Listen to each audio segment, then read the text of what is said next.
Ito ang Buhay Kristiyano ngayon. Babasahin natin at pag-aaralan ang ika-24 na kabanata ng Mateo. Basahin natin.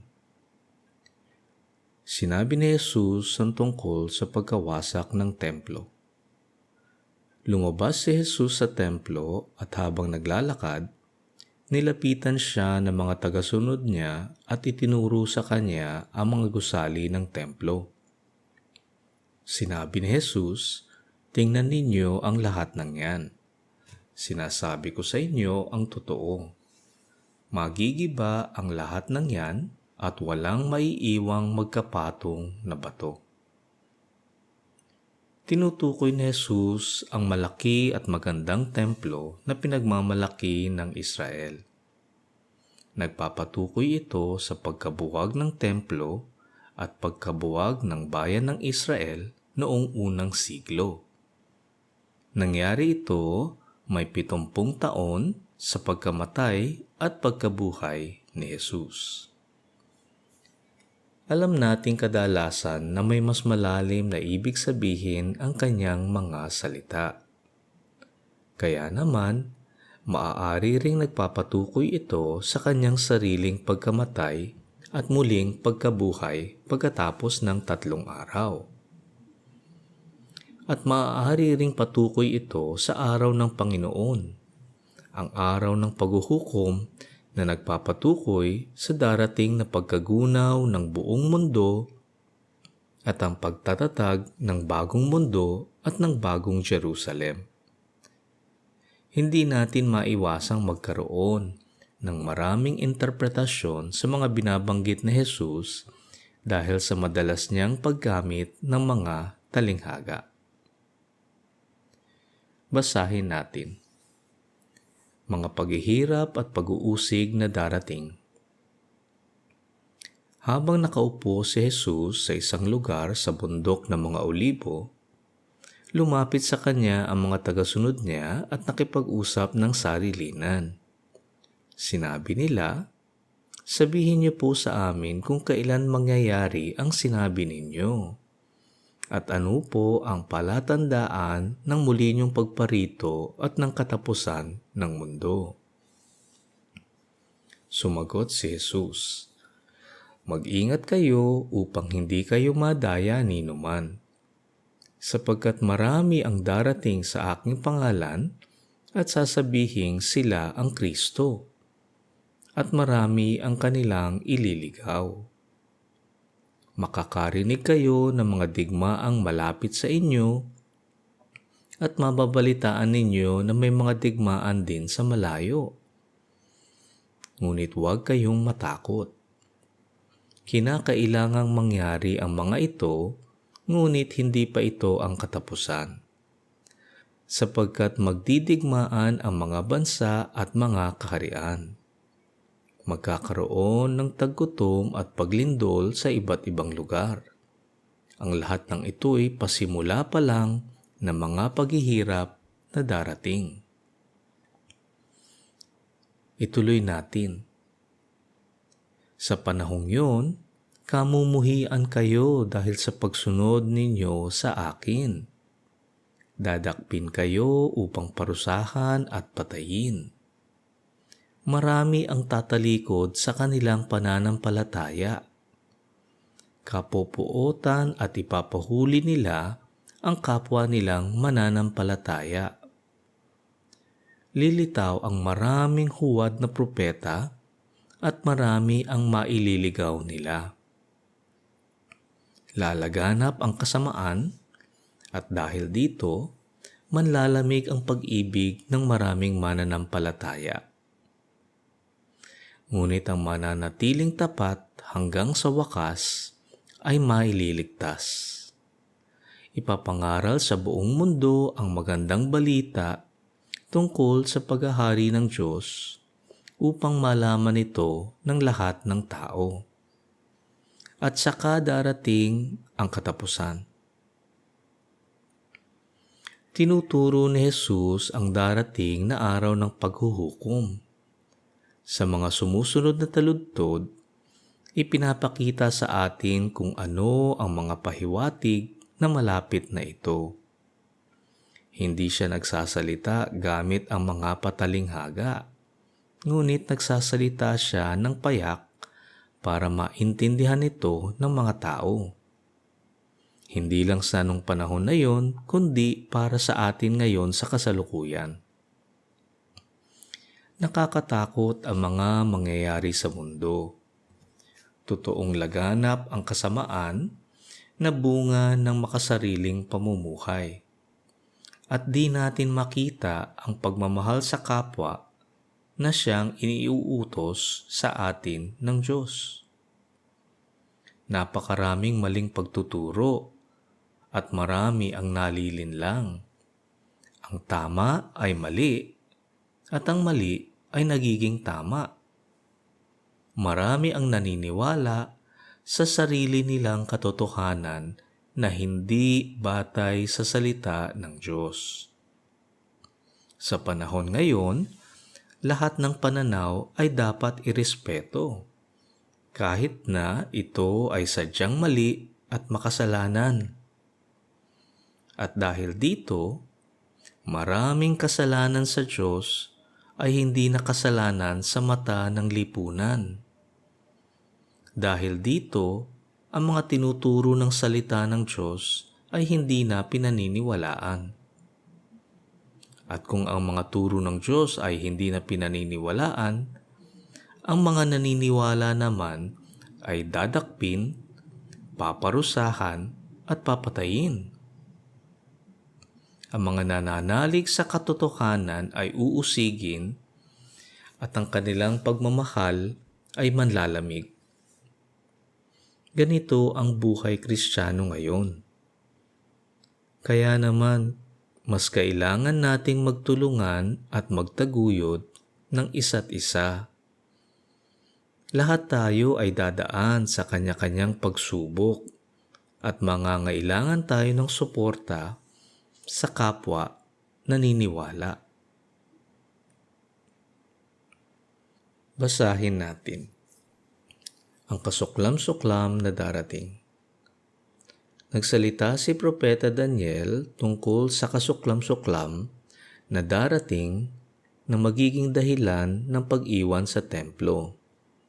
Kayong mga bumabasa, unawain ninyo itong mabuti. Kapag nakita na ninyo na nasa loob na ito ng templo, ang mga nasa Judea ay dapat nang tumakas papunta sa kabundukan. Ang nasa labas ng bahay ay huwag nang pumasok para kumuha ng anumang gamit. Ang nasa bukid ay huwag nang umuwi para kumuha ng damit. Kawawa ang mga buntis at ang mga nagpapasuso sa mga araw na iyon dahil mahihirapan silang tumakas. Idalangin ninyo na ang pagtakas nyo ay hindi mataon sa taglamig o sa araw ng pamamahinga. Sapagkat sa mga panahong yon, makakaranas sa mga tao ng napakatinding kapighatian na hindi pa nararanasan mula nang likhain ang mundo hanggang ngayon. At wala nang mangyayari pang ganoon kahit kailan. Kung hindi pa iikliin ng Diyos ang panahong yon, walang matitirang buhay. Ngunit alang-alang sa kanyang mga pinili, paiikliin niya ang panahong yon. Ituloy natin ang pagbabasa. Kapag may nagsabi sa inyo, narito ang Kristo o naroon siya, huwag kayong maniwala, sapagkat lilitaw ang mga di tunay na Kristo at ang mga huwad na propeta. Magpapakita sila ng mga kagilagilalas na himala at kababalaghan upang malinlang, kung maaari, pati ang mga pinili ng Diyos. Tandaan ninyo ang mga ito.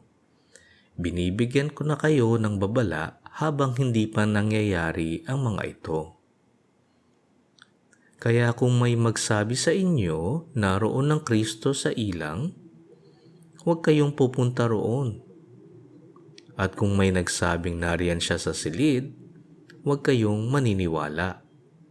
Sapagkat ako na anak ng tao ay babalik na tulad ng kidlat na nagliliwanag mula sa silangan hanggang sa kanluran na makikita ng lahat.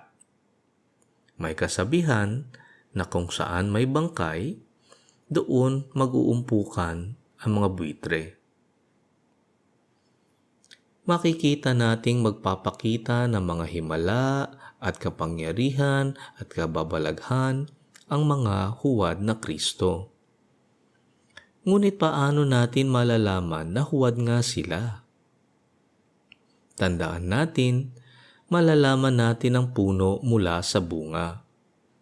At kung ang bunga ay hindi ayon sa salita ng Diyos, malalaman nating sila ay huwad na Kristo. Katulad ng mga Pariseo, mahusay magpakunwari ang mga ito. At mahusay din silang magtago ng kanilang isinasapuso. Kaya naman mahalagang matuto tayong mangilatis. Tingnan natin ang kanilang pamumuhay, ang kanilang pananalita, ang kanilang mga pinahahalagahan, ang kanilang pananampalataya. Paano naman natin malalaman kung sila nga ay ayon sa salita ng Diyos? Kapatid, ang salita ng Diyos ang ating pamantayan. Ang salita ng Diyos ang ating gabay. Ang salita ng Diyos ang nagsasabi ng tama sa mali. At kung dala natin ang kaalaman na ito sa ating puso at isipan, madali nating makikita ang mga huwad na Kristo sa ating panahon. Basahin natin. Ang pagbabalik ni Jesus sa mundo. Pagkatapos ng mga araw na iyon ng matinding kahirapan, magdidilim ang araw at hindi na magliliwanag ang buwan, at mahuhulog ang mga bituin mula sa langit. Ang mga bagay sa kalawakan ay mayayanig at mawawala sa kani-kanilang landas. Pagkatapos, makikita sa langit ang tanda ng aking pagbabalik at maghihinagpis ang lahat ng tao sa mundo dahil dito. At makikita nila ako na anak ng tao na dumarating mula sa ulap na taglay ang kapangyarihan at kalwalhatian. Sa malakas na tunog ng trumpeta ay ipapadala ko ang aking mga anghel sa lahat ng lugar sa mundo upang tipunin ang aking mga pinili. Nabasa natin ang pagdating ng araw ng paghahatol at kung saan magugunaw ang mundo sa pagbabalik ni Jesus sa lupa. Basahin natin. Ang aral mula sa puno ng igos. Unawain ninyo ang aral na ito mula sa puno ng igos. Kapag nagkakadahon na ang mga sanga nito, alam ninyong malapit na ang tag-init. Ganoon din naman kapag nakita ninyong nangyayari na ang lahat ng sinasabi kong ito sa inyo. Malalaman ninyong malapit na akong dumating. Sinasabi ko sa inyo ang totoo. Matutupad ang lahat ng ito bago mawala ang henerasyong ito. Ang langit at ang lupa ay maglalaho, ngunit ang mga salita ko ay mananatili magpakailanman. Pinaalalahanan tayo ni Jesus sa mga pangyayaring pagbabadya ng araw ng paghahatol. Marami sa atin ay hindi lubusang naniniwala dito. At dahil hindi tayo naniniwala, hindi naman tayo naghahanda. Sa lahat ng mga napag-aralan natin sa mga nakaraang kabanata, itinuturo sa atin ni Jesus ang ating dapat gawin. Na maniwala sa Kanya, na talikuran ang ating mga makasalanang pamumuhay, magbagong buhay, at sumunod sa Kanya. Basahin natin.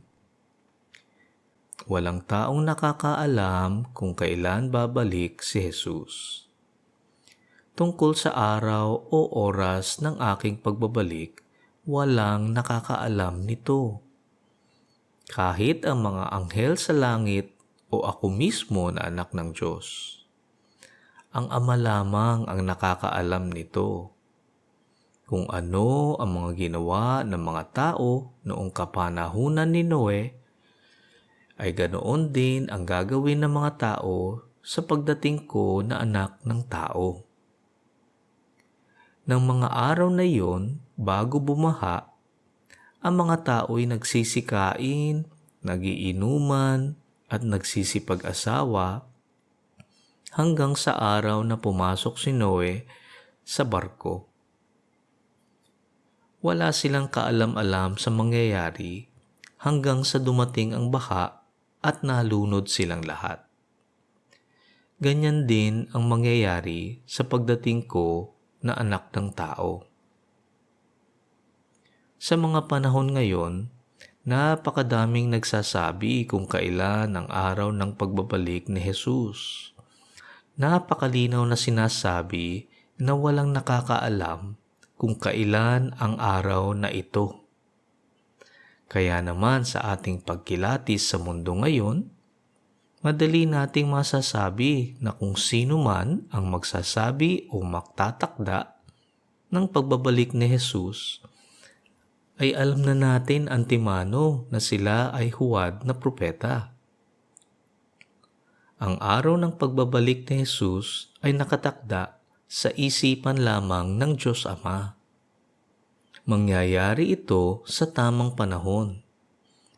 Makakaasa tayo ang mga salita ni Jesus ay mananatili magpakailanman.